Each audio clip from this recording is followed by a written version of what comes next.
What's up, everybody? This is HBCU Game Day. You are watching the Road Warriors, and this week is brought to you by Red Hot. That's right. We had some red hot action down in Jacktown. Josh is here to tell us about that, and some people's hot seats are red hot right now. So come on in, guys. Let's have some fun. Everybody is back off the road, and let's talk about some HBCU football.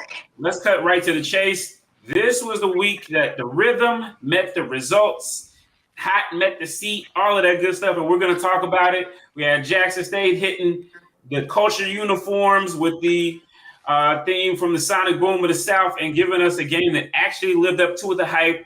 We had Delaware State just running stupid on some poor D2 team. Shame on them. We had North Carolina Central running stupid on FAMU. Shame on them. And another G-Ho where the game just wasn't a part of the celebration. All right, guys. Look, I hope everybody's having a good day. How's everybody feeling today? I'm on it. I'm ready to rock and roll, brother. We good, brother. We good. Yeah. So, look, man, this is Road Warriors, where culture drives competition. All right, guys. A lot of great action. Let's just get to it. So let's look at some of the games that we were at this week, and then we'll kind of break down the scores and go there. I was at the self-proclaimed greatest homecoming on earth, self-proclaimed. And North Carolina A&T came out on the wrong side of a 22-16 score. There was some action there, so we'll talk about that. We also had Bethune-Cookman in a major statement game, which is also going to inform some of what we're going to talk about a little bit later, and that is some hot seat action with Bethune-Cookman smacking down Southern 45-14. Might have been, I don't even know if it's a surprise at this point, but it was an interesting result. Del State putting up 70. That's right, 70 in some parts, depending on where you are, on Southern Connecticut. And then, of course, the magnum opus, the chef's kiss. Jackson State taking down Alabama State 38-34 in a game that they will remember for a long time. So, guys, if you had to give me one word from your games yesterday, what would that be? Dominance. Ineptitude. It's a big word, Vaughn. But appropriate. I'm gonna go. I think I'm gonna go. I want to say historic, but I'm gonna say legendary because that game is definitely gonna go down. Man, that was the same thing I was thinking. Like, no lie, and this is not scripted. I literally shout out to Shador with this as that is definitely. I just realized that. I wasn't trying to do that. Thought about that. Trying to do that, but yeah, I'll say legendary for sure. That game was legendary for sure. Yeah, man. We had so many, the great games, and we're going to talk about them, but we're also really going to put the spotlight on the players this week. We definitely want to do that. First off, I'm going to give you guys just the scores. We're going to go through, we do this. You guys can find them on our app. Generally, we're doing some maintenance right now, so I just want to make sure everybody's caught up on it as we continue to do that. But please make sure you guys download the HBCU Game Day app. You'll get everything right there. We will start off in the CIAA. We had Bluefield State, 2 wins in a row, y'all, taking down. It was Lincoln, but it's 2 wins in a row. So good for Bluefield State. Those guys, tough sledding there. We have Virginia State getting back in the winners column. A game against Bowie State was a cure for what ailed them. Hey, Bowie State scored 21 points. So, hey, it's looking up, Clarence. Virginia Union took care of business against Elizabeth City State. They decided not to rush for all the yards in the world. 37-18 win over ECSU. Shaw defeated Winston State 2013. First home win for Shaw, and they get a big bounce back win after Bluefield State We're talking about hot seats. It's real hot over here in Winston, and it ain't because of homecoming. We'll get to that. And last but not least, Fayetteville State with a 38-14 homecoming win over Livingstone. They got some kind of name they call it, but it was a game. So there's that. Let's go over to the SWAC. We already mentioned a little bit earlier, but FAMU on the wrong side of a 45-7 score there. Arkansas Pine Bluff played some team called Westgate Christian. They did a great job talking about it the other day. Hey. Okay. Alabama A&M, they took care of Mississippi Valley State 45-25. Alcorn State, Lincoln, California did show up to play, allegedly, but Alcorn State gets a 42-0 win. We'll talk about that seat. Bethune-Cookman again, 45-14 over Southern. Jackson State, 38-34 over Alabama State. And a really shocking one there. Not a shocking one, but an interesting one. A squeaker, Texas Southern, 21, Grambling State, 20. All right, let's go over to the MEAC. Again, we had Delaware State just, running silly on Southern Connecticut State, who did score 23 points, though. So, hey, kudos to them. They just didn't go any better than that. Sacred Heart is now currently the leader in the MEAC. They are now 3-0 in the MEAC. They have taken down Norfolk State. They have taken down Delaware State. And now they've taken down Howard. So now it's them, North Carolina Central, and South Carolina State playing for a Celebration Bowl run. We've got Morgan State. Well, they got a win. And this wasn't even a D2 team. They're not even in the NCAA. The unofficial 7th member of the MEAC, I don't know, maybe they'll get Delaware State and Sacred Heart together and make that an 8-team football league. But 44-6 is the score for Virginia Lynchburg, the L to Morgan State. South Carolina State, as we said, they took on former MEAC rival North Carolina A&T, a 22-16 win. Michael Vick and Norfolk State. They played Wofford, who was winless, and they ain't winless no more. So that lets you know how that went. The final just real quick. They look bad, dude. Like, I didn't get a chance to watch the games because I'll be filming on Saturday. So whenever I get done editing and stuff like that, I went back and watched the game. I went back and watched the whole JSU Alabama State game just to see it from a different perspective. Because whenever we're filming the games, we're following the ball, so it's hard for us to really see the game. So I went back and watched the Alabama State game, and I went back and something just told me to go back and watch the Norfolk game. They look bad, bro. Like, it doesn't look like they know. They still don't have an identity on offense. They don't know if they want to lean on their running game or if they want to let Otto throw the ball all over the yard. Defensively, they seem to make plays, but then they love to give up explosive plays. I don't know what Vic got to do to turn that program around over there, but I can tell you this right now. We talked about fans selling the tickets and stuff like that. It ain't gonna look too much good no more longer. I ain't gonna lie to you. It's not looking too much good. And like I stated last week, my little sister, she goes to Norfolk.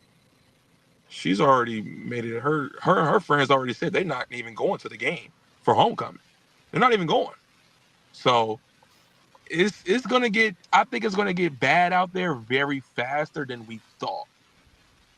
I think it's gonna get bad out there really quick. And I thought it would last like they'll probably give them a year. I think it's gonna get bad already. It's been bad. Later. We can talk about that later, but you can't start a conversation and then end it. You can't do that. Now I'm a roll, but you can't be doing that. It's bad. It's bad. I know, but never mind. I'm gonna go ahead, but you can't be starting a conversation and then we're gonna cut it off when somebody else want to interject. Go ahead, Steve. Finish the score, Steve. Oh yeah, Norfolk State homecoming. It'd be a movie, but it would be a horror movie because you know who they got? South Carolina State, and they're doing pretty darn good at the homecoming thing. All right, let's finish off with the SIAC. Look at this. Morehouse 31, Central State 26. Morehouse Man, That's 2 in a row. Them and Bluefield State said stop playing with us. That's where it starts. Okay. Albany State, not quite as big a win as they've been getting, but impressive still. 32-7. That rat poison, it must have been the slow kind because Clark Atlanta struggling. Shout out to everybody in the chat. Edward Waters. Speaking of Edward Waters, What a shocker. Kentucky State. I mean, let's give Kentucky State. Kentucky State is now 5-2, I believe, including a loss to Grambling State. So, hey, I mean, I know earlier we were like, who saw Edward Waters? But who saw Kentucky State? So I'm sure Sly and Jamie are going to have a lot to talk about next week, this upcoming week. Make sure you guys tune in for D2 Wednesdays. And then Benedict just continues to win. Not sexy. They don't get you excited. But you look up and it's a 14-7 win over Fort Valley State, who was missing a lot of pieces because of what transpired the week before. We have Miles. Miles finally gets their dub. They put hands on the Mystic Dragons of Lane, 23-13. And Savannah State took out its frustrations, went back to South Carolina, but this time stopped in Columbia with a 23-20 win over Allen. So, yeah, guys, any results that stick out to you before we get into, again, looking at these players and what they did? Any of the results or any games surprise you guys? Bethune and Southern really shocked me. Now, I knew that Bethune had been coming up and on the rise a little bit recently, getting off some, scoring a lot of points, but I'm just more surprised with Southern. Like, what's going on? It's not looking good. Like, yeah, they didn't beat Jackson, but at halftime, it was kind of a close game until before the, I don't want to call it a hammer, but before the 50-yard touchdown. So, they was competing in the first half. Yeah, that's called the season. When everybody has tape on you, when people have adjusted to what you do, you can look good early in the season, the first 2 games, and then everybody gets tape, film, and establishes what they need to do to shut you down or put that spanking on you. And just like when you talked about the Jackson State game, they looked good in the first half for a little bit. Then the coaches made adjustments that the other coaches did. And sometimes you got to have the Jimmies and the Joes. And another thing, Bethune has one of the most potent offenses in the SWAC. They got the number 1 receiver in Malik Huggins. They got the number 5 in Javon Ross, and Cameron Ransom is just slinging it, man. He got 0 interceptions. You know what I'm saying? So they're not turning it over. Bethune has become one of the most efficient offenses in the SWAC, including their passing. So they're sneaking up on people because everybody's like, oh, Bethune, the doorman of, the SWAC. They're not that anymore. Defense is getting better, but that offense, the potency of their passing and the efficiency of Ransom has really propelled them to a place where they could spoil some things coming here down the stretch. Yeah, we're gonna talk about a little bit Southern in there too. Well, let's get to this because this goes to where Vaughn was yesterday.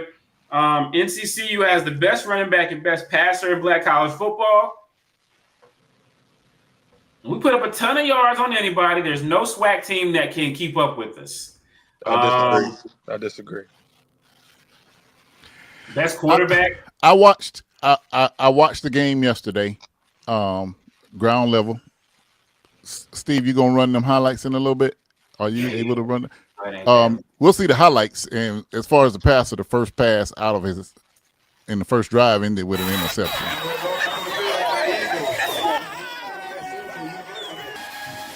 Yeah, Trey Oliver leading his guys down to Bragg Stadium.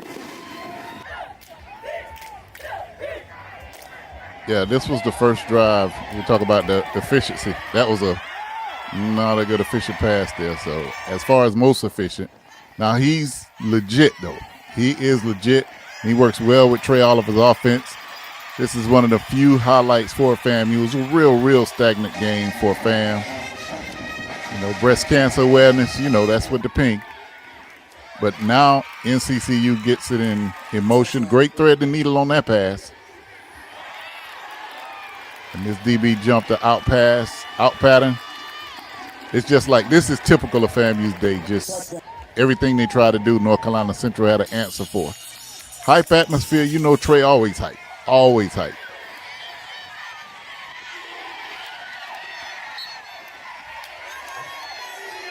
It's just like Central really, really wanted this game more than FAM. I hate to say it. You could just see the body language of the players and all that's going on. Now, grant you, this is the second quarter they out there doing that dance. Really, really in control.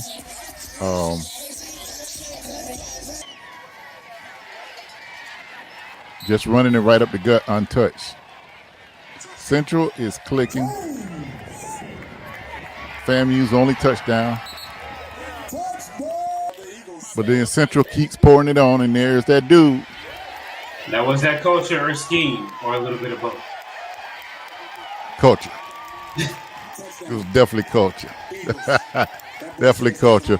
Per Trey's sweatshirt. Christian Mosley. What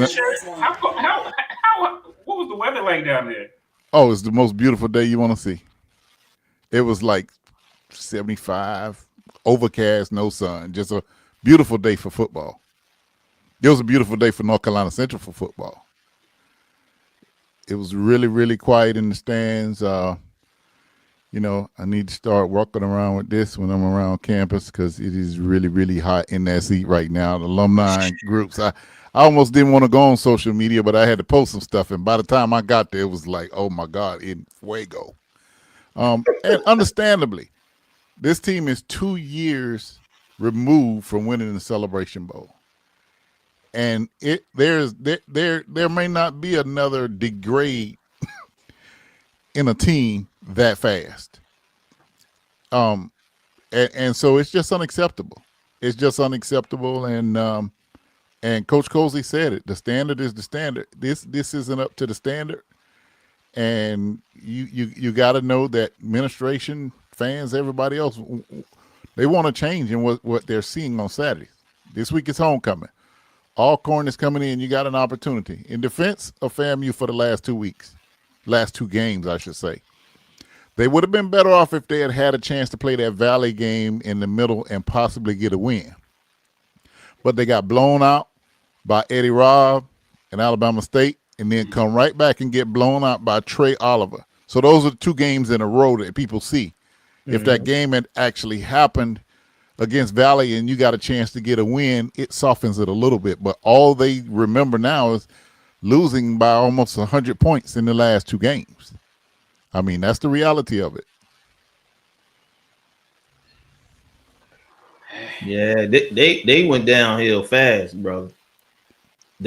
I don't even want to call it the Cozy era. I want to call it the post-Simmons era. And this is the problem that a lot of fans see and why they're frustrated. Over 6 years, Willie Simmons built a system. Mm-hmm. And the coaches that were in that system besides him were there, which is why he recommended putting Cozy there and the other coaches to continue what was done. Mm-hmm. They got the positions and did not continue what he did. So if anybody had known they weren't going to continue what he did, they never would have selected them as coaches. But and what they tried to do is unproven. What Simmons has done and did to develop that team, he's got to be scratching his head and kind of depressed that he built a system, built the way the program should be run, and it's been totally abandoned. It's no remnants of Willie Simmons at all in this team. Zero. Yeah. Well, I don't know what to tell you about that. That he what did the young kid say? He fumbled the bag? Yeah, that's it. He fumbled the bag. He had everything set up. So the thing that's interesting is you can see two different things. You can see what Coach Prime did at Jackson State, and then they brought in TC Taylor, and the success, the quality of football has stayed the same. Yeah. FAMU. Let me say it's elevated because he won a championship. Yeah. Okay, I can take that. Yeah. Then you have FAMU and Willie Simmons, now Cozy. Complete opposite. Yeah, because TC took what Prime left and built, helped with better facilities and all of that. He took that and built this team that we have now. That's just solid all the way around. Yeah. That might run the table again. Yeah. I think for me, it's because I've been there before. I've seen the WSSU. We had a lot of success. And it's usually one or two ways. Usually it will happen where the downgrade is quick, or it's either quick or fast or slow. But either way, sometimes you have to wonder how much is the system versus how much the person, because what Willie Simmons had when he was there was great because, he was there and it seems like people were there with him. I wouldn't say Prime left you guys nothing. I will say you guys got some nice Under Armour uniforms that the rest of us who got that BSN Under Armour, we don't got. Y'all got that Pure Connect. Well, Prime left. Well, listen. Yeah, somebody said. Yeah, they gotta specify that because Prime left a brand new practice field there. He left a lot of upgrades in the locker room and everything. He fought for facilities for the student athletes. So saying he left nothing, that got to be more specific. He might not have left any players. Yeah, I think but he upgraded big time the infrastructure. Yeah, of Jackson. I think a lot of the Jackson fans go on with they left them. He left TC with nothing, as in like players. Like a lot of the players hit the portal. A lot of the players left. A lot of the players that were recruited and that TC had to literally build it back up from the ground all the way back up. Like he had to rebuild his own recruiting because all the recruiters that he had left and decommitted and had went to other schools. I think whenever they phrased he left us with nothing, as in, he gave them great facilities in the locker rooms and the TV SWAC deal and stuff like that. But I think they're talking about strictly from like a football in-house standpoint, from like players to other stuff like that. Like TC had to build that for. I think that's what they're referring to. Now this is TC. Now let me make sure I'm clarified. And I'm the first person to point out that this is T.C. Taylor's team. This is his era. This is everything. I agree with them as far as everything that came with Prime left with him almost. But T.C. has built this back up based off of the momentum of the things that were done during the time he was there. And that's the key right there. That is the key right there. Yeah. The consistency in leadership in the Department of Athletics at Jackson State University has been second to none. In my opinion, that man has been like the 80th of the year for the last 5 years, because what you've seen from their consistency starts at the administrative level, facilitating it so that your coaches have what they need to be successful. And you can see that he works hand in hand. The coaches say he was here in Tallahassee for the SWAC cross country championships. There was only like 2-3 ADs here for the cross country championship. Ashley Robinson was here. We had a conversation. I'm like, so that's the level of support that he gives to his student athletes from every sport. So that's why I give him high praise, and I agree with that statement that Ashley Robinson is absolutely the catalyst. Yep. Yeah, absolutely. That's kind of what I was getting to when you have these things and they play out again. When you have these things and they play out a certain way, when they play out when there's not a quick drop, it's usually because you have the infrastructure outside the coach, right? I mean, because coaches recruit coaches to come, that they have relationships that come to coach for them. And yeah, maybe for them, they're okay playing that role for a while. But when they leave, and then now there's somebody else that they've been side by side. And that's what I see I saw even as FAMU kind of dissipated. It's like, I felt like everybody that was there a lot of them were there because of Willie Simmons. Whereas you look at Jackson State, Ashley Robinson is the culture setter more so than even Deion Sanders was. And I think at FAMU and, Vaughn, it's been a revolving door in the AD situation. Oh, yeah. So you're not we don't have an AD right now. Right. Let me comment for a second because I'm probably. I don't want to get too caught up. I don't want to get too caught up in the prime and everything because I wasn't talking about that. Right. I think that this is. I think again, what you saw even with North Carolina A&T initially when Broadway left and Sam Washington was there, who Sam Washington was on his staff, but you still had the same administration. Now, people can say whatever they like to about the administration since then, but you see when you have that, it kind of softens that blow. But go ahead. Yeah, let me say this one. I didn't want to belabor the point or get into it. The point I was getting at was the level of stability. Because when you talk about TC Clark, right? He was there before Deion got there, and I'm pretty sure he had a bigger hand in what was going on. So he was able to maintain some stability in some of those things. So I'm not getting into that. Yeah. And then when you talk about an AD that's all over the place, FAMU had one and they got rid of him. But I'm not going to talk about that because I see them at volleyball, media days, and all that other thing. I'm not going to mention the name, but I think those things, and I'm not saying that as one is better than the other, but the level of consistency, the structure that's put in place for the team to be successful, kind of what Steve was saying. Oh, let me clarify something from the statements and the JSU right there. That statement. As a person who tries to raise money for my HBCU, I'm definitely never on planet Earth going to diminish because the alumni do control with their giving.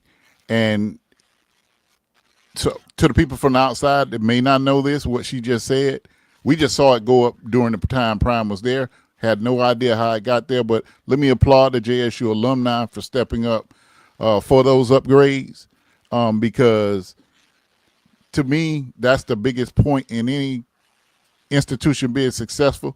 When you got buy-in, you got a good leader at AD, you got a good coach and alumni buy-in. That's what we're seeing from Jackson State, and that's when you can sustain. That's when you can sustain winning. So to all the JSU people, please forgive me. I said it came during Prime. I didn't say he did it, but please continue to give to Jackson State. I think definitely, like you said, it's a marriage because you can have the best coach in the world, but if they don't have the tools that they need, they're not going to succeed. And you can have the best AD in the world, but if they have someone who's not handling it day to day, it's going to fall off there as well. So, Vaughn, I think you guys said something that's very crucial as we slide into this conversation about the hot seat, and we're going to talk about some of the coaches that are out there. But I think as someone who just yesterday said, I think it's time for my school to move on, I know, you know what I mean? It is, our schools, we just saw James Franklin. For those who don't know, this might be breaking news for some people. We just saw James Franklin, the head coach at Penn State, get fired in the middle of the season. Oh, he got fired? Yeah. You were in the air. So you lose to Northwestern, you get fired too. Yeah, I was going to say, I thought it was coming, but I didn't know they was going to do it that fast.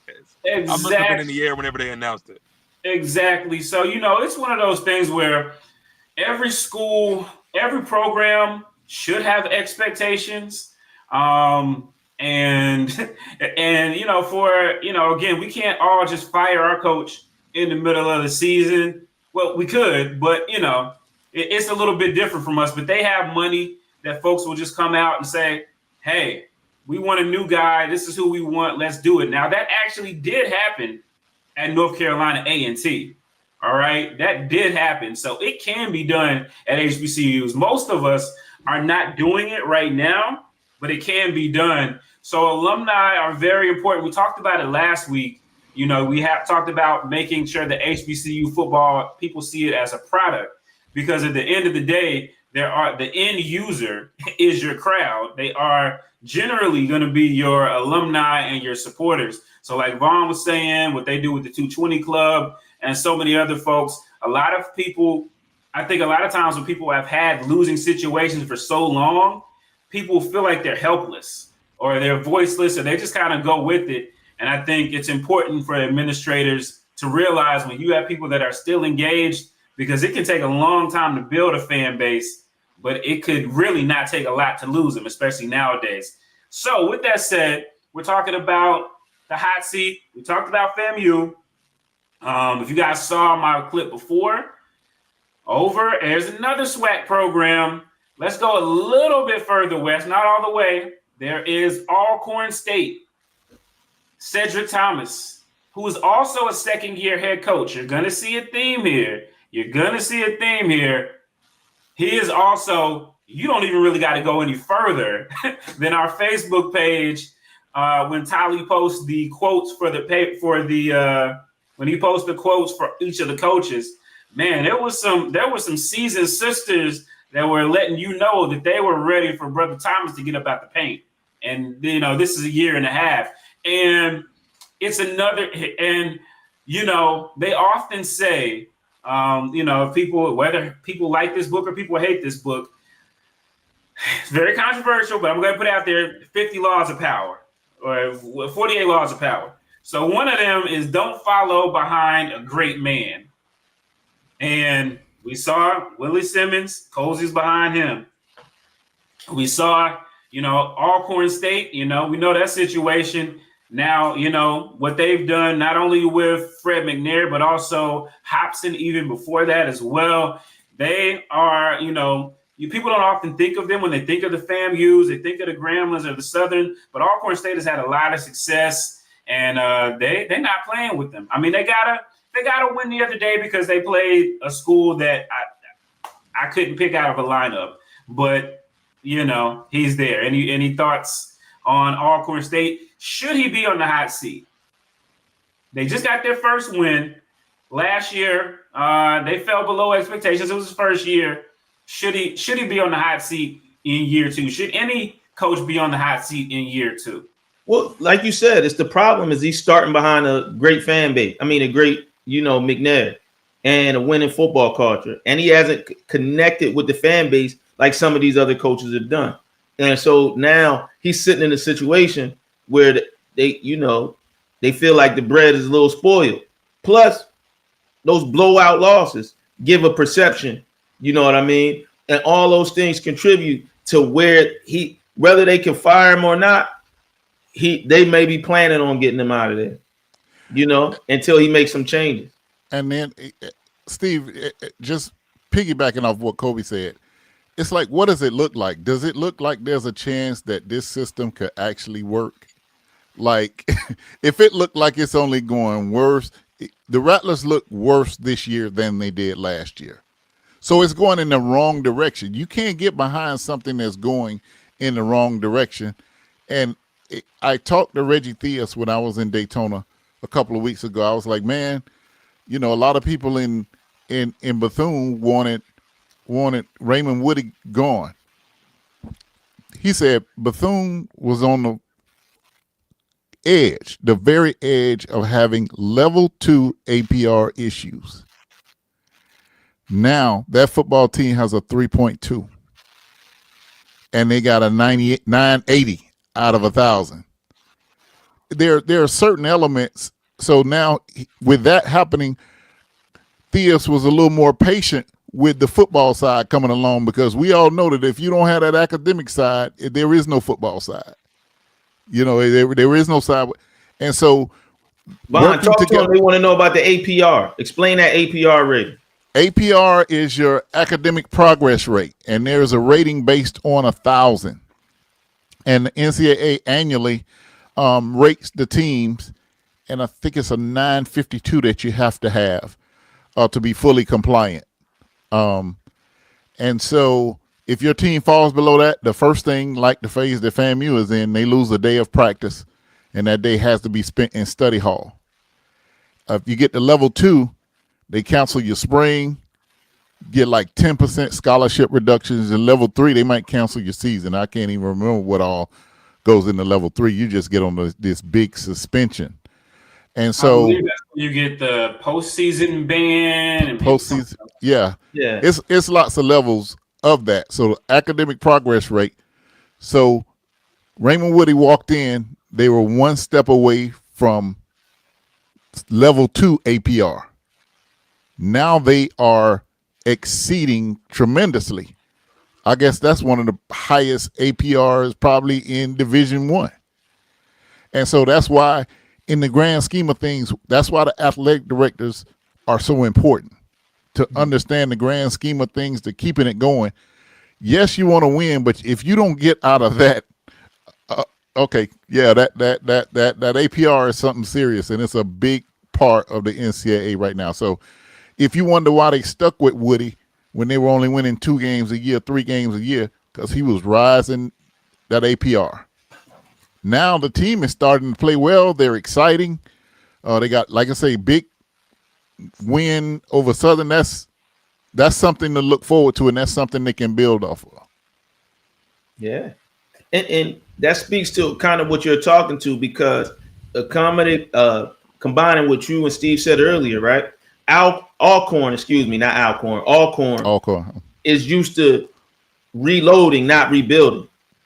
And so they're expecting them to contend and not construct a new program, right? And he has to reconstruct a new program. But we know perception is reality, right? and people, whatever they perceive is how they're going to feel. A house of cards will always fall down eventually. It will. You know, it can look good on the outside, but a house of cards is always going to fall down. I'll ask you this, Vaughn, and then we'll move on. You've seen your share of coaching changes, your share of, coaching hot seats. How would you rate the fire right now? The smoke, is there more smoke than fire right now? Again, like you said, I don't know there's no AD, so I guess that would actually have to come from the president if there were to be a change. It doesn't. That's why it doesn't excite me about firing Cozy, because what's going to be his support? What's going to be the next coach's support system? A coach needs a support system. TC Taylor doesn't have to worry about anything on game day is except coaching his team. Everything is taken care of by the athletic director. Trey Oliver, all he has to worry about is coaching. Raymond Woody, all he has to do is worry about coaching. But with the uncertainty at the athletic director spot, and for the extended time that has happened, that's pretty tough for a coach to even focus. Who does he go to if he needs something that can make a decision? And I don't know if you all are aware.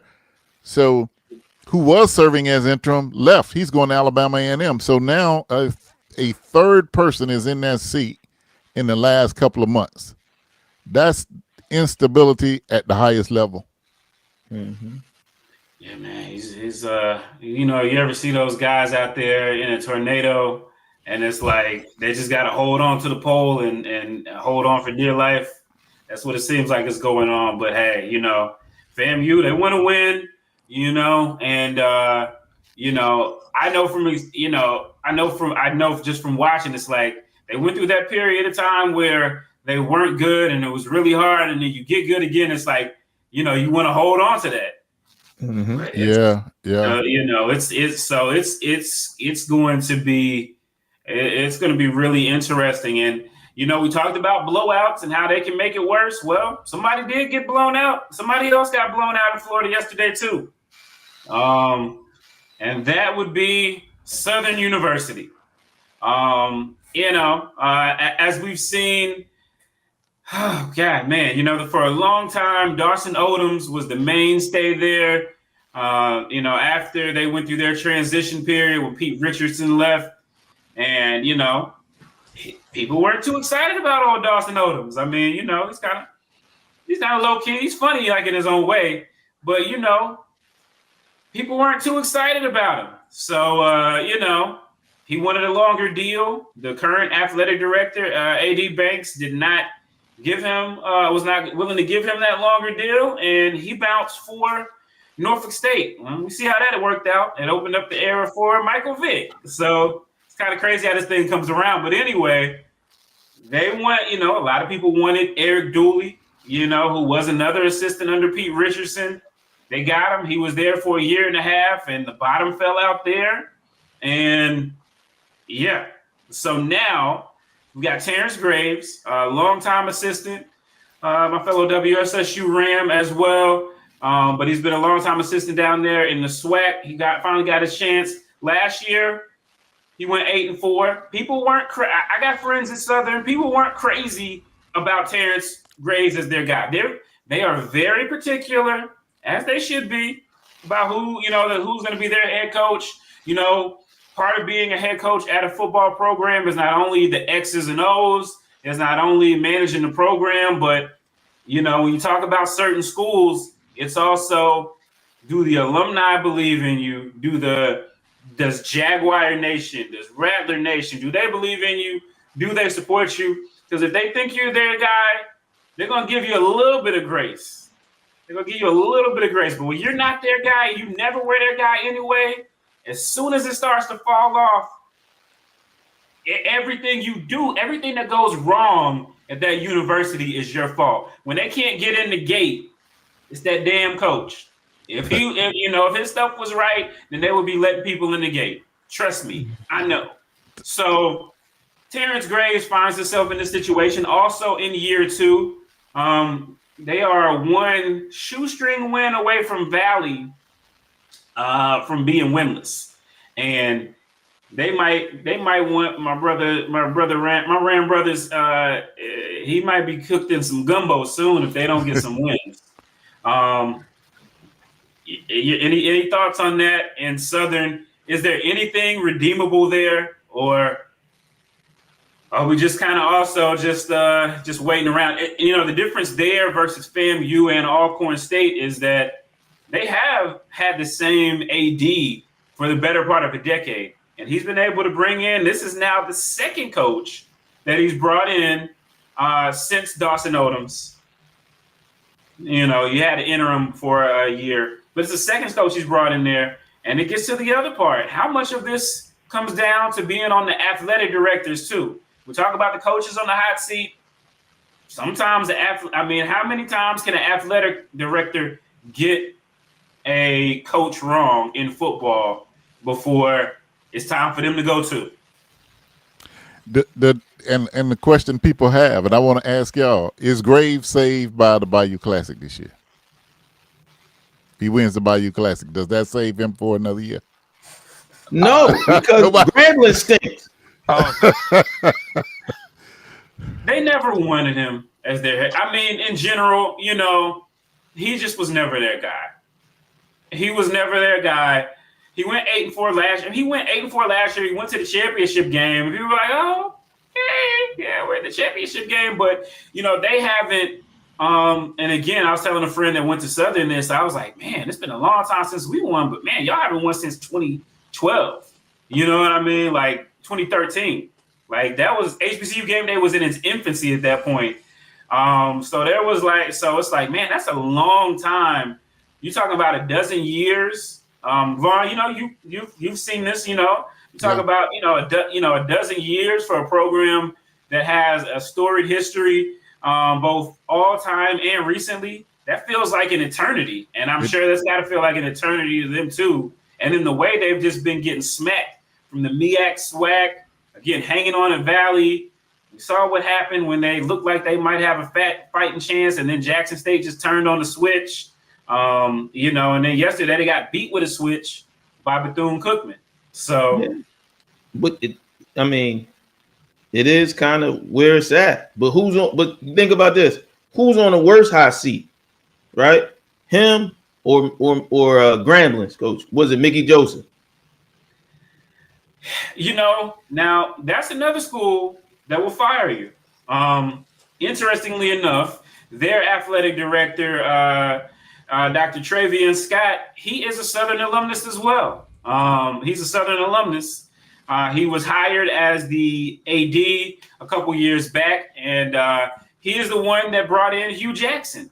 And we remember they got rid of Hugh Jackson in 2 years, right? Yeah. And it looked like he was actually turning a corner in his second year. And they still fired him. So now you bring in Mickey Joseph, another guy with FBS Power 5 experience, another HBCU guy. And last year wasn't great. And this year, it's even worse. So, again, another second-year coach.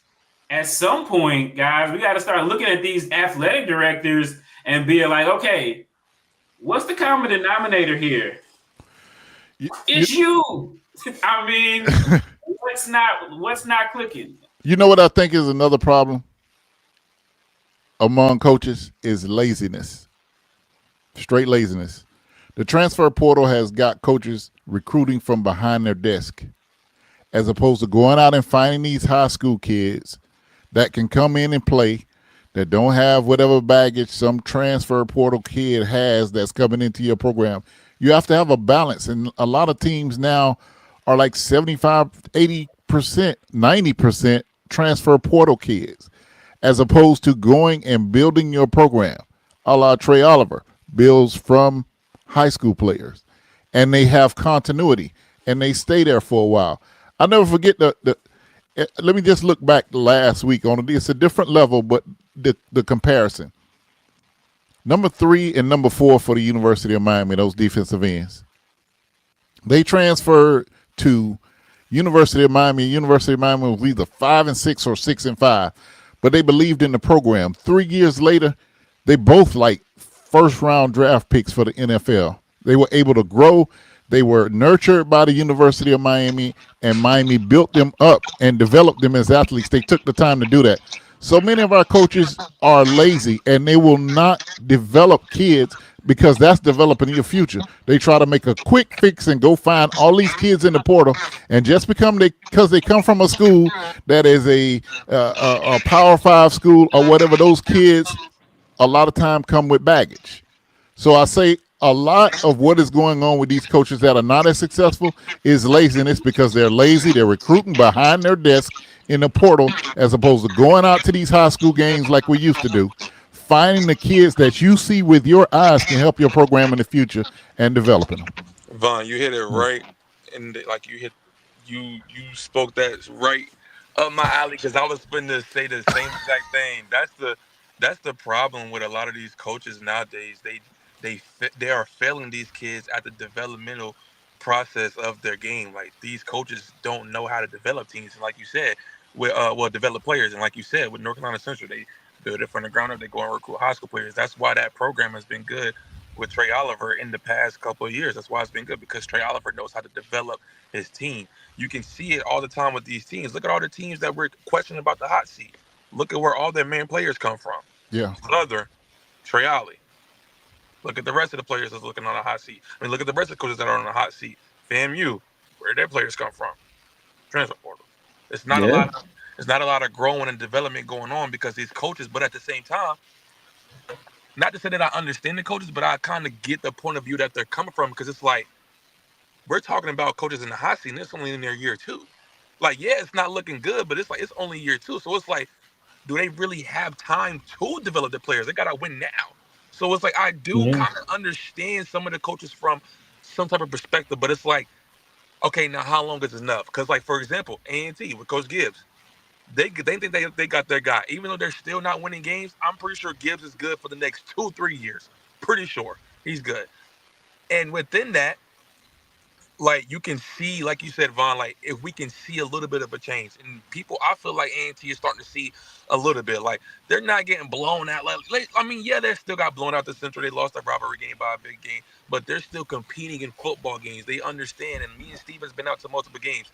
That team is willing to lay it all out on the line. The players are willing to go to war behind Gibbs. So, Vaughn, I think you hit it right on the nail. Like, a lot of these coaches are scared, and they just don't have the time to actually develop the kids. That they're just trying to go get a quick fix in the portal, and I think that's really just the main problem. Yeah, and I think.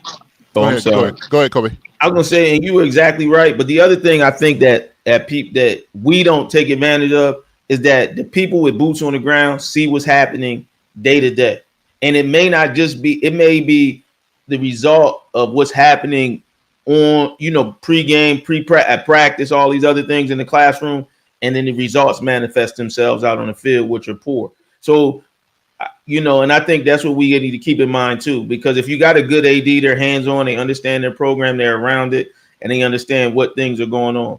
So I think that's a part that we got to think about also with all of those things, and they can tell the difference, because you look at some programs, they're manifesting wins and they're doing this microwave cook kind of thing with the portal, and then they have some coaches who are doing good, vice versa.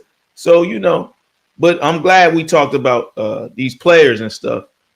What about the best ground game, Steve? What happened with the ground and control? That's what we'll call it today. Talk to me a little bit. Yeah. So, just putting a bow on that discussion. Thank you for that transition, Kobe, because I know we got a lot to cover today. For sure. So let's look at some of the guys who got it done on the ground. And if you talk about getting it done on the ground, nobody's really been getting it done. Well, I'm not gonna say nobody. There's a couple teams I can name, but getting it done on the ground at the FCS level, nobody's getting it done like Delaware State. Who would have thought that Deshaun Jackson would have the number one rushing attack in FBS football and maybe in all of Division I if you tie them together? Now, his running backs coach is Clinton Portis, who was a pretty damn good running back. And so, but I believe this is his first coaching job as an assistant. So, he is he's definitely got it going. Man, they had as a team, listen to this, y'all. Listen to this. I would not have believed it if I had not seen it with my own two eyes on the stat sheet. They racked up not 200, not 300, not 400, not 500, but my God, 646 team rushing yards. Is that correct, Kobe? 10 touchdowns. Wow. 3 running backs. I think Jones had 203. I got to double check. So Gillis had 150 and Boykin had 112. And Jones and Gillis only played the first half. Wow. That's what you call boots on the ground there. Yeah. That's the definition of it. Yeah. And it might have been 9 TDs, but still. Boots in your face, boots in your just everything. They were just booting. And somebody can't tell me that that's not exciting football. Like passing, yeah, that's what is exciting. But we got a team running like that. That's exciting too. So that's something for Delaware State fans to cheer for. Yeah. And we had Alcorn State, that we spoke about earlier, had Sewell with 170 yards, 2 touchdowns, 383. Sisters of the Poor, but go ahead. Huh? Even though they played against the Sisters of the Poor, but congratulations. 384 team yards. They played against the West Side Connection. With back 10. But then we got Bethune-Cookman with Ransom and Turner with 200 yards and 227 team yards rushing. And I didn't want to bring up Morgan State, but since somebody talked about the team that they played, but they had multiple backs over 60 yards and they had more than 200 yards team rushing. And they played Virginia University of Lynchburg. The future Baptist Preachers of America is what they played. But hey, But there we go in stats, mentioning Bethune-Cookman again. Like 2 years ago, Bethune-Cookman was the doormat of the SWAC. Let's be honest. But now you can't. No team can take them for granted at this point. And to know that they've built their academics within that you could see the progress somewhere in Bethune-Cookman. This is why Reggie Theus did not pull the chain, because you saw the progress. You saw the progress first in the classroom, which we, again, in the NCAA, as long as you compete in the NCCAA, that got to be straight. But slowly saw the progress of them building from high school players, some transfers, to get to where they are now. And they're a scary team. I think they're going to upset somebody else before this year is out. Yeah, that might be true, man, because SWAC is looking a little soft in some areas. They talk about MEAC football, but they looking a little soft. And it is it the SWAC West? Yeah, might be the SWAC worse. God awful, man. So I ain't gonna get into that. But might But as well cancel the SWAC championship game. The SWAC championship game was yesterday. yeah, I would agree. Right. But look, we talked about the ground, everybody. We talked about the ground, right? What did they say? I know you go. I know you're going. We're gonna talk about this later. Bro, ain't no way in the world. There's no way in the world there's a minimum. No. We just talked about coaches being lazy. Now, because people love to say this, Vaughn was an All-American punter. All right, he's an All-American. So he played. And Kobe was a running back at Cheney State University. So these guys, they played the game. So people always want to say, you didn't play the game, blah, blah, blah. We just heard from two folks who played the game that there are some lazy coaches out there. Y'all know it's not far-fetched. So you gonna tell me I got 3 or 4 years? Yeah, I'm gonna hire all my homeboys. I'm gonna give come on. Nah, the contract is what they are. And look, past history determined that this is a lie. Because we said that every year they find a way to lose a game. Come on now, 252 NC Truth. Come on now. Steve, why are you arguing with them, Steve? Ain't nobody got time for that. So now we talked about the land, and they said, what did Paul Revere say? 1 is by land, 2 is by sea, but we're gonna go 2 is by air. I'm not talking to Redmond because he's wrong as rain. You can tell he don't watch football. Yeah, I'm talking junk. So now we're gonna go to air, and it's perfect. We got Vaughn and Josh because our quarterbacks that we're talking about, especially were Jacobi and Morgan, Andrew Body. Jacobi and Morgan had 262 yards, 5 TDs. Body 349 and a rushing TD. And I'm not going to leave out North Carolina Central's Walker Harris. So Josh, talk to us because you had boots on the ground at the game. Tell me about what you felt about that, how that looked, and also about Jency Riley and Janaylin Dupree. Man, where do I even start? I mean, my God, those 2 players, I wasn't the biggest Jacobi and Morgan fan before yesterday. Like, I believed in this game. I think he's a good player. You know what I'm saying? I watched a couple of his games last year. I remember at the Celebration Bowl last year. I'm like, okay, he's a good player. Like, he does a good job of managing this team. I don't want to call him a game manager before JSU Twitter comes after me and attacks me. I don't want that. Oh, they're already on it. Trust me, I already know. But the way that those 2 quarterbacks played the game yesterday was phenomenal, man.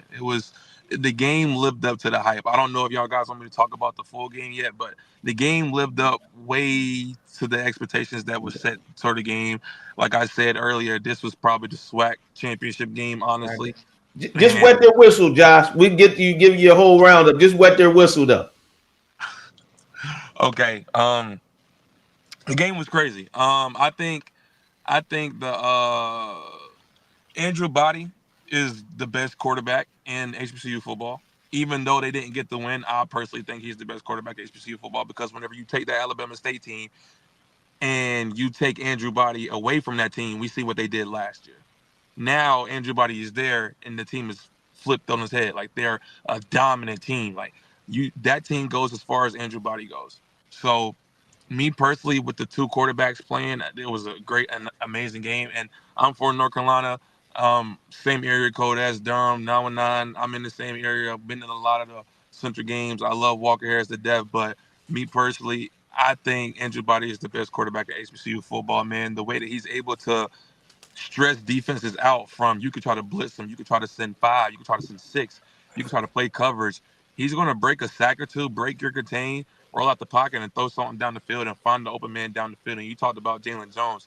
They did a good job on containing him yesterday. He didn't have the explosive game that many people thought that he was going to have, but you wouldn't be able to tell because of the scoreboard, because of Andrew Body being able to find different weapons and different receivers down the field and being able to attack that JSU defense that, looked kind of not as good as some would think before, even though they got the game-winning stop, go on about that later on. But, yeah, both of the quarterbacks played great. I also want to say Jacobi and Morgan definitely changed my mind. He's definitely I don't want to say it, but I think he's the second best quarterback in HBCU football. Yeah. I don't want to say it, but I think he's the second best quarterback in HBCU football. I think he does a great job with carrying that JSU team.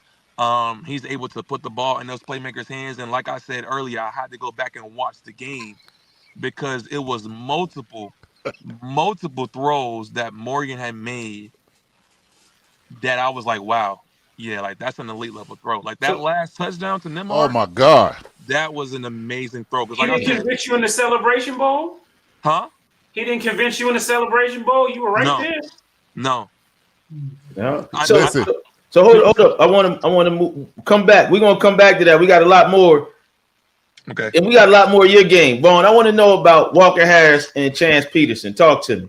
Walker Harris yesterday was about as efficient as a quarterback can be. At first, the ground game was not running. FAMU, credit to them. They committed to stopping the run. So literally, they did a great job of stopping the run. And so it was up to Walker Harris to spread that ball around, and he did that. He did it. He hit the short passes when he needed to. He hit the long ones. He used his legs. I mean, he was the poster child for efficiency yesterday against FAMU. So him being ranked as one of the top quarterbacks in HBCU football, without a doubt, absolutely without a doubt. He knew how to use his weapons. It seemed like he was calling his own plays at some points too. And we don't see a whole bunch of quarterbacks doing that. They're always looking to the sideline, but it just seemed like there were some times when he was actually making audibles and making calls on the play, and I noticed that they were progressing during that. So Walker, very efficient with the long ball. He threw a good catchable ball where his guys could run under it. They knew the soft spots in FAMU's offense, and they went after it. Besides that first interception he threw in there, I think that was the only one. On their first drive, they were driving, and he threw an interception. It was actually a good read by the defensive back. But besides that, he protected the ball well, and he ran the North Carolina Central offense with efficiency. So what y'all two were telling me, right? Oh, Steve, you Gary say something? I said he should be calling plays. He's been at Central since forever. Seriously, he's a veteran. He's been there since 2020. He's been there since the pandemic. So he's this is his second year as a starter, but he's played some meaningful snaps in most of his career. But he's the best quarterback in the MEAC. Okay. And so what I'm reading is he played with Chance in high school, and they have a little bit of chemistry that helps them out. But so what you're telling me too is that Morgan was surgical, Body was fearless, and Walker Harris is what consistency looks like. Yes. Okay. So look, we're going to move on for a second into our Road Warriors Roundtable segment. And if you don't know, we're called the Road Warriors because we go out there every game or a game on the weekend. We try to get what's boots on the ground and feel the energy for the crowd. We bring you the content, and now we're talking to you about the content. So I'm going to start off with some of the, I don't want to say lesser games because we know, but we have to admit that some games have a bigger impact. So I want to start off first with the A&T game with South Carolina State. And Steve, he was at that game. Talk to me a little bit about that game, Steve. What was happening and what was the energy like? It was at G-Ho too. Was it popping? Yes, I went to the self-proclaimed greatest homecoming on earth. It's not G-Ho. And there were a lot of people there, as there always are. So stadium took a little while to get filled up, but they came in. It got kind of packed during halftime. this kind of, I think I know Jadakiss was out there and some other folks as well. I did not get to hear Kiss, but this was about the highlight. I'll give you the highlight for North Carolina A&T.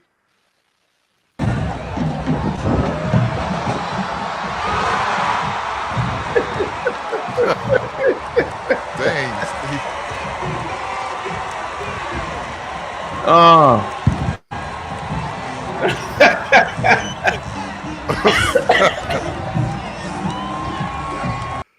Oh gosh, Steve. Hey man, that was a 55-yard kick. If that's not something to get excited about, I don't know. Now you can't tell, but inside I was very impressed. But yeah, A&T got on to a 9-0 lead. At halftime, 3 field goals by Andrew Brown, which he's still giving me nightmares because, otherwise a team I care a lot more about would have had a win at A&T last year if not for his leg. But, it still works. And 55 yards is a really great one. I don't think I've ever seen at an HBCU game. I don't think I've seen a 55-yarder. So very impressive. But then the second half started. And South Carolina State, the defending MEAC champions, obviously last year, they had a lot of momentum under first year head coach Chennis Berry and Eric Phoenix. Well, Coach Berry's there, but Eric Phoenix isn't. So they've been using 2 quarterbacks, and Stubblefield, who was there last year, and Atkins. Mr. Atkins, he took over in the second half and made some big plays. And, in the passing game, it was their run game that really got them started off. And, they were able to wear down A&T. But I will say, to A&T's credit, as you guys have been saying, Coach Sean Gibbs has his guys playing hard. He wants them. I've been at the press conferences. They've been interesting. There's not one this week. I'm actually kind of a little sad about that, even though I got some one-word answers last week. But, that's okay. I expect that when I go over there sometimes. They fought back, and it looked like it might have been a repeat of that Hampton scenario where because after they went up 9-0, South Carolina State scored 22 unanswered, but they were able to come together and get a drive, A&T together, and cut it to 22-16 with about 3 minutes and some change left. But unfortunately, they just weren't able to stop that North Carolina A&T that South Carolina State ground game. And in a scenario I've seen a lot this year, they just ran the clock out on them, played bully ball. And, the Aggies were on the wrong end of that. It was South Carolina State, they picked up a much-needed win. They lost to Charleston Southern. So this was a big give-back win for them. Obviously, NCAT wanted a win to celebrate homecoming. They've been close in a lot of games. They were just close against William and Mary.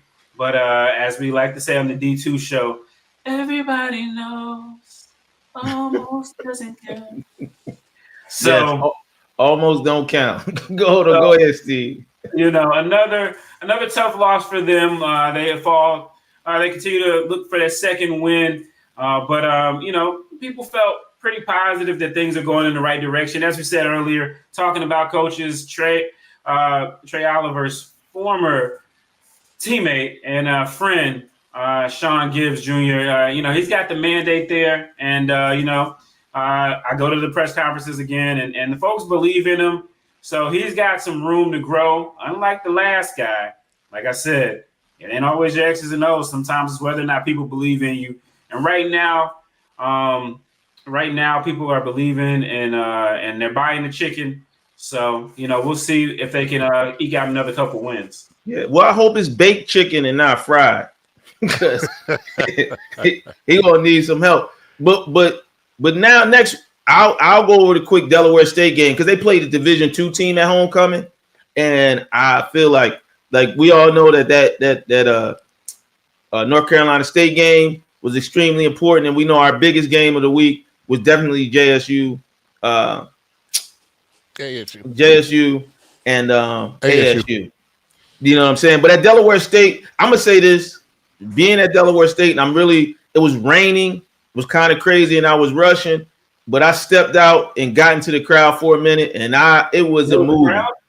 Yes, I went out. So I didn't get the footage like I thought because their homecoming stuff is like in a whole nother section, and where all the real tailgates is in a whole different section of the school. I had to run to the press conference, and then it was getting dark at that time because Deshaun Jackson was there. They did all the parking different, and literally it took me 30 minutes to get around a corner to get into my parking spot. Did we talk about that last week? Yeah, but it was different. They did a different setup than before, and I'm telling you, people were walking maybe 3/4 to a quarter mile to get on campus. Right, because they got that their campus is cordoned off. It's like only gate entrances. I've always had trouble getting in there if you get close to game time. Well, normally I had setups where I knew I could get in or the situation, but the way they cut it off differently this time made it completely different. I mean, across the street is like a mall. So people were parking in the mall parking lot and walking in. All right, so it was, but then here's the funny part. Then you get to the game and inside the stadium, and it's maybe a couple hundred people. So Delaware State is an HBCU. Yeah, yeah. Wow. And it's frustrating. You know, I don't have I love the North, but I'm not from. I didn't go to Delaware State. I went to Cheney. But it is heartbreaking, especially when he's turning the program around, for the campus not to celebrate, or all of the campus not to celebrate the change and the success of them players. So when you go look at Jackson State's homecoming or Jackson State game, and then look at the Delaware State game, it's heartbreaking because those boys down there, and I'm gonna get to it, are playing with a lot of emotion. They love it. And they're like, I've never seen Delaware State be this kind of tight-knit family. I'm talking about the football team. I mean, you got Kobe Boykin, James Jones, Marquis Gillis. There's another 2 running backs in that rotation, but they celebrate each other. And when you get to the game, it's not much to talk about. It seemed like every 5 carries was a big run. Like Kobe Boykin had a 69. James Jones had 2. Gillis had another long one. I mean, it wasn't like they were slowly beating them up to get down the field. Every time you turned around, it was a long run or a big play or something like that. And I'm going to tell you this, and I don't care what anybody says. You can argue with your mother or ChatGPT. They got the most athletic punter that I've ever seen. Oh, he was in South Carolina State. Yeah, he was a punter when they won the Celebration Bowl. What? And when they lost, when they won as well, yeah. Yeah. He's one of the most athletic punters that I've seen. Yeah. And they missed. They bumbled this snap on the field on an extra point. He scoops it and scrambles and outruns everybody to the corner, stumbling, and dives in to get the extra point. You know what I mean? And so it was a great thing. And the thing I'm gonna leave with, and I'm not going to belabor it, is that Deshaun Jackson knows he's a growing coach and he wants to win.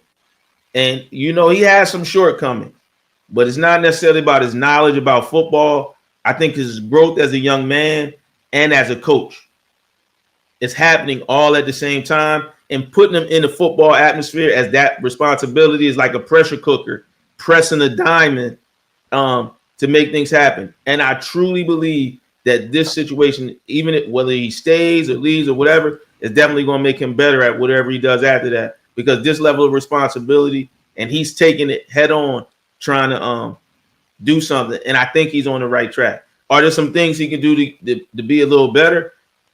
Everybody can be better, but I think he's really doing something special. And I'm telling you, if anybody gets caught sleeping, Delaware State is going to put something on them. Now, the thing they have to fix is their pass pressure and their secondary, because they don't get enough pressure on the quarterback, and the secondary doesn't cover well enough. I don't know if one is because of the other or how that's working, but their pass game, their pass defense needs some help. So I'm gonna wrap me up and keep it going, and I'm gonna move on to that other game. We talked about Trey Oliver and who might be playing them. Yeah, because Delaware State's first MEAC. Well, I shouldn't say Delaware State. Deshaun Jackson first game in the MEAC is going to be against Central, and with an emotional team in the pit. I don't know what they call that area, but it's like a pit to me. Because you go down the hill into that, the fans are right up on your back. I think they call it the nest. Yeah, the nest. Oh, the nest. That's what they call it. The nest in the nest. Yeah, well, it's more like a pit.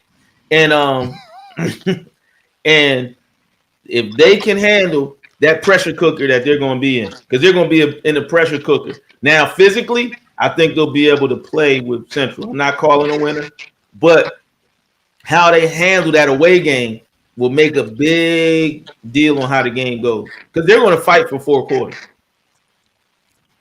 So I'm going to leave that go unless anybody got something to say and want to hear what Vaughn got to say about Central in the other game.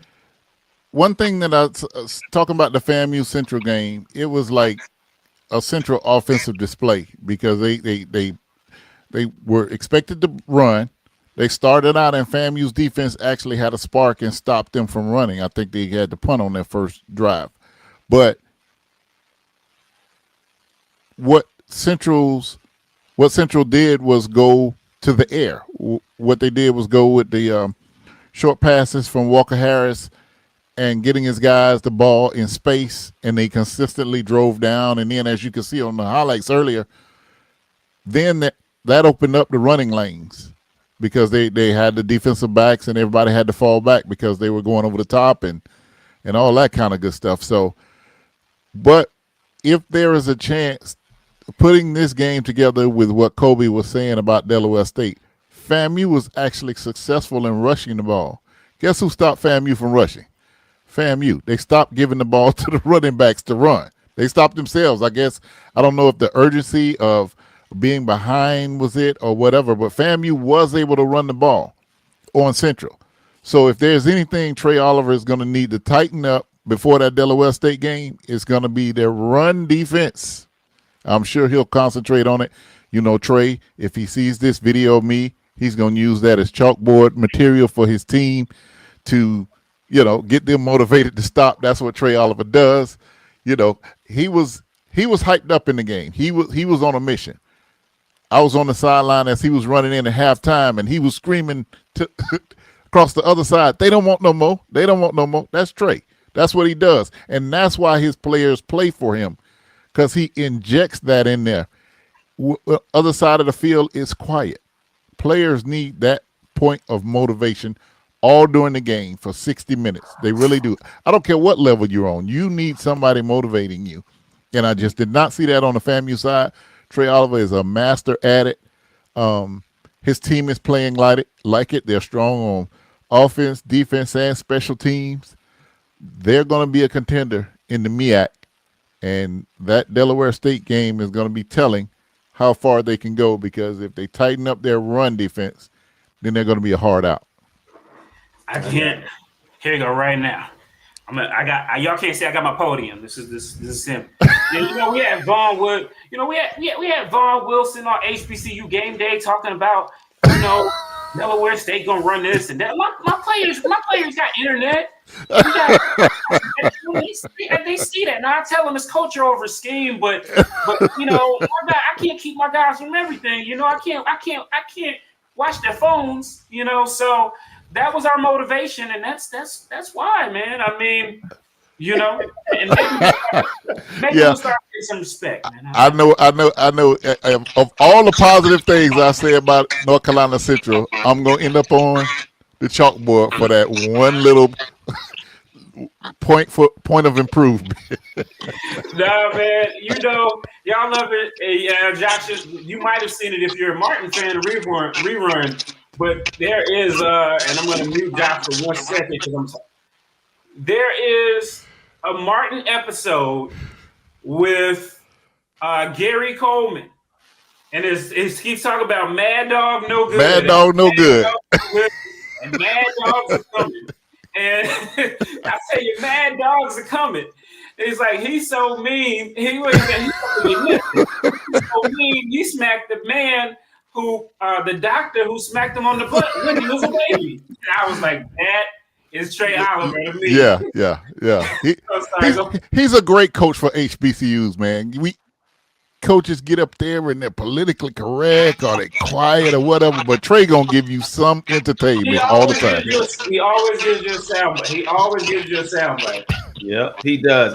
And speaking of that, you know what I mean, and him wanting all the smoke, right?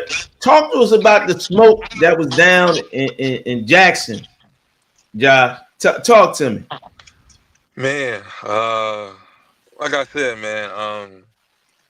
The game was crazy. You could just tell that it was one of those games before the game. Like, I got to the stadium around like 9:30, 10 o'clock Eastern. So that means it was about like 10:30, 11 Central. And when I tell you it was packed out, I'm like, oh my God. This is my first time ever going out to Jackson State's homecoming. So this is my first time adventuring. So I'm out at the tailgate just venturing around. I'm pretty sure you guys have seen the grill video of me going around, seeing everybody on the grills, all the unks on the grills. And as soon as I get done, they're asking me, what you think about the game today? What you think about the game today? I'm telling them all, hey, listen, I'm a MEAC guy. I don't know what to expect, but I'm just hoping for a great game. And then just seeing whenever they did the Tiger Walk coming down the stadium on top of the hill, because they do a little walk where they walk through the fans and shouting them out and stuff like that. And seeing them walk through the Tiger Walk and seeing how focused they were, you can tell that both of these teams knew that this was more than likely the SWAC championship game. Like, literally, like, even after the game, both of the players, like, if you guys watch the video, you'll see it. Not Trey. I'm just talking about Central. I'm talking about Trey. T.C. Taylor was saying, yeah, like, the SWAC come through Jackson, Mississippi. Like, you got to come through Jackson, Mississippi before you finna go to Atlanta. And he was like, we trying to get back to Atlanta. But no. Say all that to say, pre-game, you already know, it was lit. It was hype. A lot of the fans going back and forth. The band's going back and forth. Everybody was going back and forth. Everybody was excited about the game. And the game comes on. Jackson comes right out, punches him in the mouth. I'm like, okay, cool. I know Andrew Body and Alabama State not going to go out like that. They come back out. 3-and-out, but then Jackson State gets the ball back, hold it to a field goal. Bama State looks alive. Now they come down and score. First half was pretty okay, 17-13. But then the second half is where the magic happened. Man, whenever Jackson State went up 31-20, I was doing a little vlog on my phone, just like for YouTube and the behind-the-scenes stuff. And I picked up my phone. I said, hey, y'all, like, the game over. I'm showing my phone to the crowd and stuff. Next thing I know, Andrew Body and Bama State at the 50-yard line. I'm like, hold on, wait a minute. Like, are they finna do this? Bama State goes and scores. Then after that, I came back to the sideline, and I was talking to one of the photographers, and he was like, if only Bama State can get a turnover. Because they haven't had a turnover the whole game. They was like, if only Bama State can get a turnover right here, that'll be great. And lo and behold, they got that punch-out fumble. I'm like, oh, my God. So now they're down 3, and they just got a fumble in red zone territory. So I'm like, okay, they're about to score. I run to the other side, go get the touchdown, boom. At that point, Alabama State think they won the game. They're like, oh, we won. Like, the game's over. I went to the side, because like we all know, we're all boots on the ground. So we all know whenever you're walking from one side of the field to the other side of the field, you can see the players on the sideline. You can see the fans talking. You can hear the players talking. They're all excited. They're like, yeah, like, it's going to come down to us. I remember I was walking past the defense, and they all huddled up like, this game going to come down to us. We got to get a stop. If we don't get a stop, we don't deserve to go to Atlanta. Like, they are hyped. They are turned. So I go to the end zone, to the other side. T.C. Taylor cooks up an amazing drive down the field. But the play that I was talking about, me and Vaughn was talking about the throw that Jacobi had made. I don't know if anybody has watched it. I mean, people have watched it, but I don't know if anybody in here has watched it. But Coach Taylor said whenever it was 3rd down and Jacobian made that throw in between those 3 defenders, he said that Jacobian ran to the sideline and called that play up. Jacobi dialed that play up. It wasn't TC that called that play. He said Morgan came up to me and said, hey, Coach, I seen something on the last play. The safety keeps cheating over. And I'm telling you right now, we call this play right here, I got Nimhard for the touchdown. And TC was like, All right, cool. And they called it and dialed it up. And if you guys go back and watch the game and watch the YouTube video, you'll see in the YouTube video that's out on HBCU Game Day, you can see pre-snap Jacobi peeking over at the safety. Like, he's looking at the safety. Like, he sees it. So he sees the safety come over. And like I said, talking about the quarterback play, it was just an elite throw, man. Like, fitting the ball over the top of the corner while he was playing trail coverage, while having to get the ball in a tight window in between the safety and the other corner. Because if that ball is thrown a millisecond too late, that could be a pass breakup. If it's thrown a second too late, if he hesitated, it could be an interception. Being that he made that throw in the biggest moment in the biggest game of the season so far was incredible. And the stadium lit up. I mean, I'm pretty sure you guys have seen all the videos going around. It was so lit in there. Like, it really felt like a championship caliber atmosphere the entire time. But on that touchdown, I don't really like lose myself in the moment, because I be like, you know, we professionals, we know what we doing.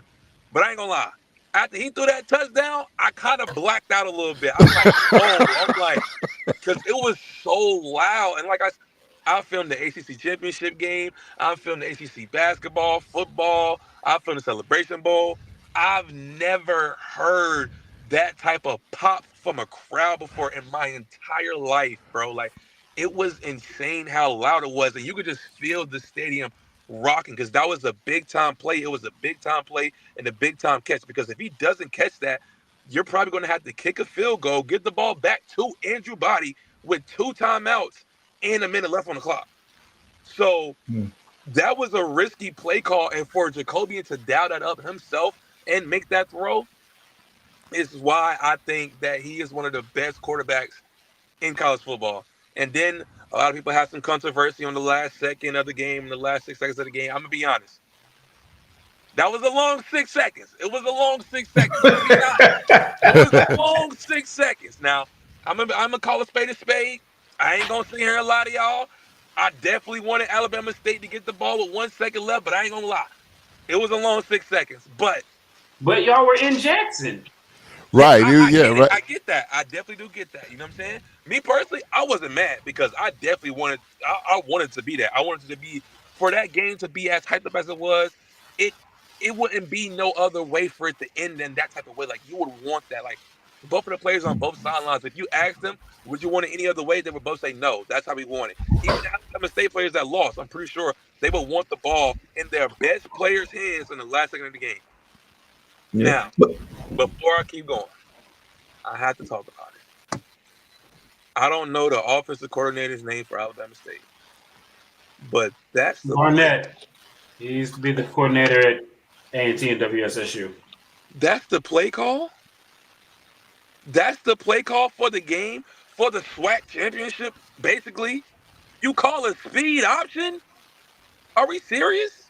Like, I'm not mad at you putting it in Body's hands, because let's be honest, JSU defense, what's his name? Quincy, number 6. I'm pretty sure that's his name. He made a great play, because if Body goes and pitches that ball a little bit more earlier, like if he doesn't hesitate, he potentially gives a chance for his running back to go in and score. But my problem is, you're running the speed option to the short side of the field with a second left in the game. Like, Quincy Ivory. Thank you, Quincy Ivory. Yeah, he made the play because he jumped it. He immediately jumped outside, and he was not letting Body score the ball. And so, if you guys know football, you know, like, as a DN, you're supposed to contain the edge. It's the main thing that you do. If you don't do anything, contain. And that's what he did. My biggest problem with the play calling, why are you calling the speed option to the short side of the field? At least call it to the wide side of the field, so where if you do pitch it, your running back has room to at least beat the defender to the power line, or at least make a move back inside and dive for the end zone. But you call it to the short side of the field, and not even just speed option. You don't call triple option. Let's do a fake dive off the handoff, make the DN commit down or commit outside. Josh is now the consummate Monday morning quarterback. Now I got you though, Josh. I'll wrap it up with this one. He saw something we ain't see. He saw something we ain't see. Well, he must have seen. He seen something that he should have. He seen something that he shouldn't have seen. He saw something. We saw something that he should have seen. Terrible play call. It was horrible. I can't find one person from JSU or Alabama State Twitter that will tell you that play call was a good call. Well, my fault. There it is, right there. my fault. So Josh, wrap up the game for me in like one sentence. Wrap that up for me in one sentence. That experience. That game will go down as an instant HBCU classic game. Awesome. So look, we talked about it. Where are you going next week, Steve? Well, you know where he's going. You know exactly where he's going, and I'm gonna be right there with him. You know, I'm going to the crib, man. You know, homecoming sign lighting is at like 8:00. You know, so I'm gonna go light it up. Look, man. You know, people talk about me not being popular at A&T. I might not be popular at Winston this week because I've been, when you tell the truth, it is what it is. But it's homecoming, y'all. Graded the best homecoming, the most authentic homecoming would not be anywhere else than Winston-Salem State University. Go Rams. Chew the back and chew the back and chew the back and spit. If you ain't a Ram, then you ain't. And I edited myself. There you go. Oh, Jesus. Well, I hope I don't call you with tears in your eyes like I've been for the last 2 weeks. Look, man. These other schools acting like we the champs. It don't matter. WSSU versus everybody. I see you. Look, congratulations. Look, it took y'all 25 years to win another championship, Chris Tucker. Congratulations. It's cute. It's cute. It's real cute. But Steve, though, let's be honest. Shaw. I know. So hold up, Vaughn. Where you going this week, Vaughn? I am at the homecoming. This homecoming got G Herbo, Lotto, Boosie, Bossman, D-Lo, and Party Next Door for the homecoming concert, bro. Everybody, and T-Pain on a Friday night concert. It's gonna be crazy in Tallahassee, but FAMU versus Alcorn State. It's the somebody gotta win bowl. Yeah. Yo, Vaughn, I love you to death, but your homecoming sound like a bunch of Black and Miles and Victoria's Secret perfume. And Hennessy.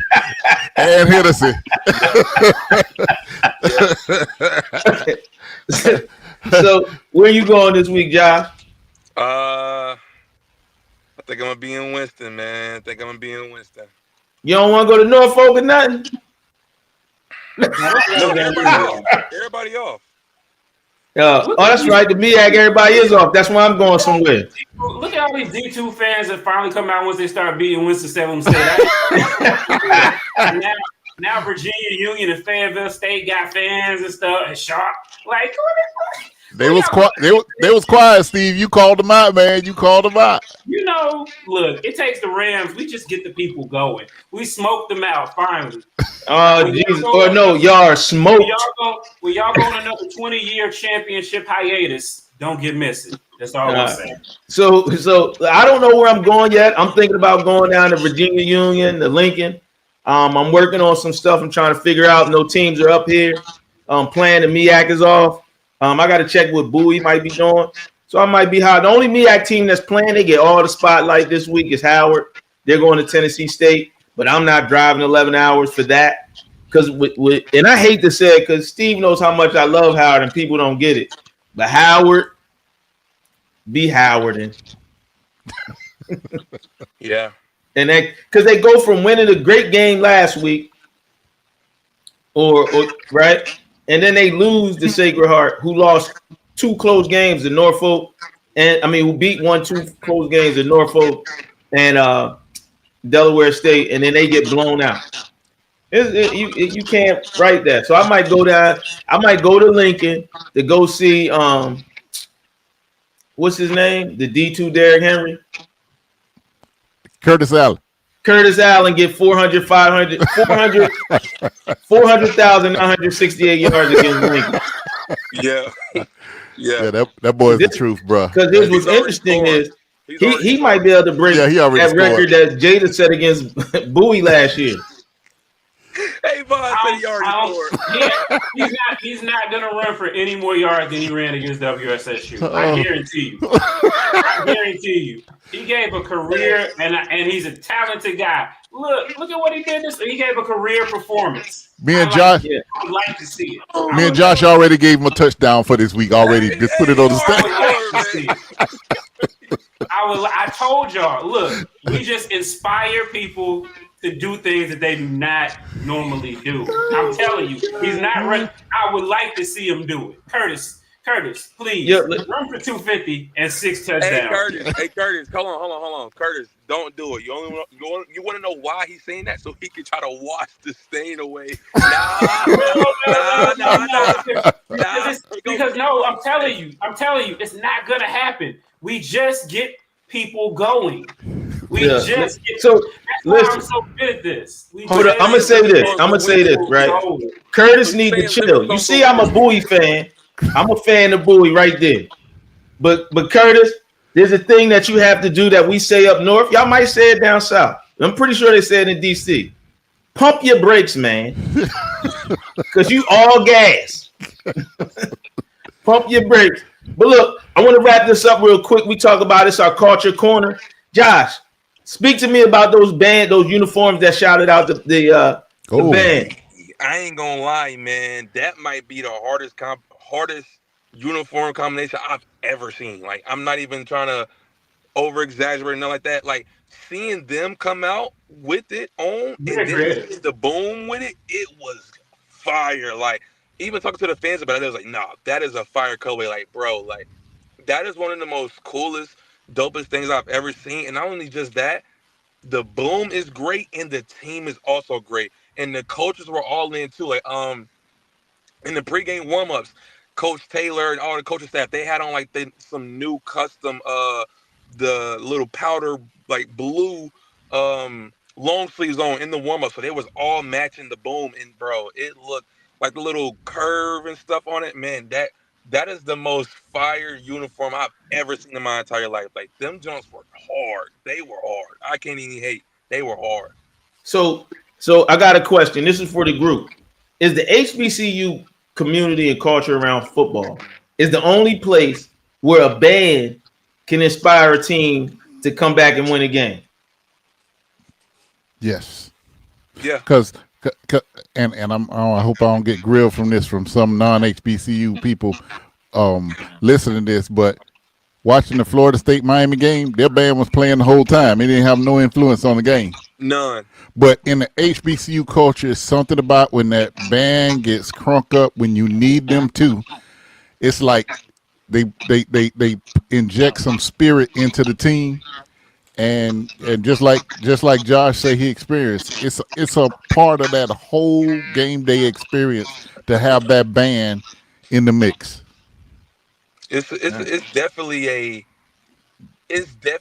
a different feeling. Like, if you bring a PWI person or a person that's never been to an HBCU game and put them in that atmosphere just one time, I promise you they will not want to experience anything other than it, because the energy that you get from the game, like even in pregame, just because I didn't know that they have a thing called zero quarter. I don't know if that's only a thing or only a JSU thing, but when they had zero quarter and the teams are warming up, all you see is players bouncing around, jumping around, everybody turn. I'm over there on the sideline.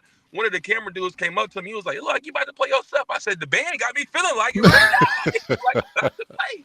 Like, it be turned out there, and the bands definitely do, like, improve. And, for example, prime example, whenever Alabama State got that fumble and they went down and scored and they went up 34-31, the whole sideline lit up, and it was because of who? The band. The band juiced up. The whole sideline juiced up. The 100, 200 people that was there from Bama State was all lit. Like, the whole side was lit, and it was because of the band. The band had brought them back into that game.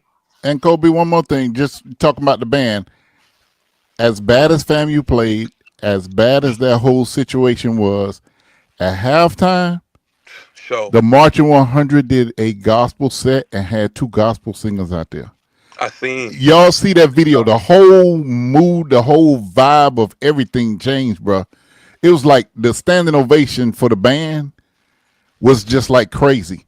So, just like I say, the bands are a big, big part of the HBCU culture.